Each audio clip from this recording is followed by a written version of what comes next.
So today, because I'm replacing the water pump and I've gotten all this other trouble, I'm going to make sure I put in a new thermostat. So it's really simple to do. This fitting is here on the top of the block at the front, and there's also a switch here that I'll show you. I'm going to replace both of these items.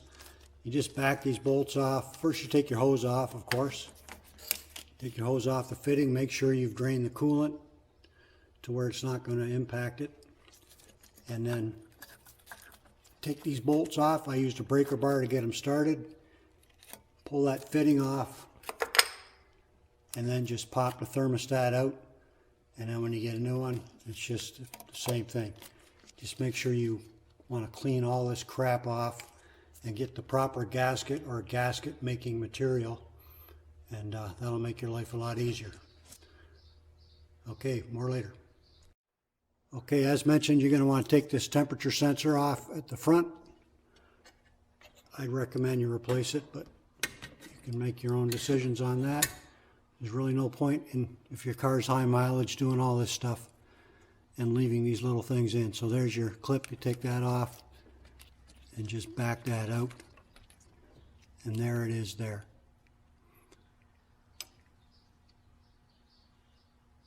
Not to be confused with the temperature switch, which is right there. It goes into the block on the passenger side. Also, when you take stuff out, just make sure you put a rag in there, so if your shop is like mine, you get some mice running around and they love to get inside stuff. So make sure you put a rag and block all those holes off. There's a new thermostat. The housing's all cleaned off. Torque is 25 foot-pounds. There's the part number I use, GM part. There's no point playing around with this stuff when something that doesn't cost much to start with. So I'm going to put some right stuff on here, and then we'll get this on.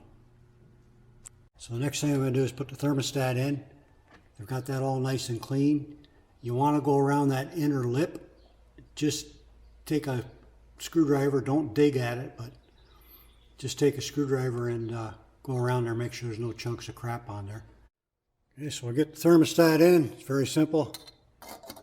Goes in like that. There's the housing on. That was a two-handed job, unfortunately, but it's torqued down, and get our hose on there. And that's another piece of the puzzle done. And we'll move on to the finishing up the heater hoses, and we're getting there. Won't be long. Later.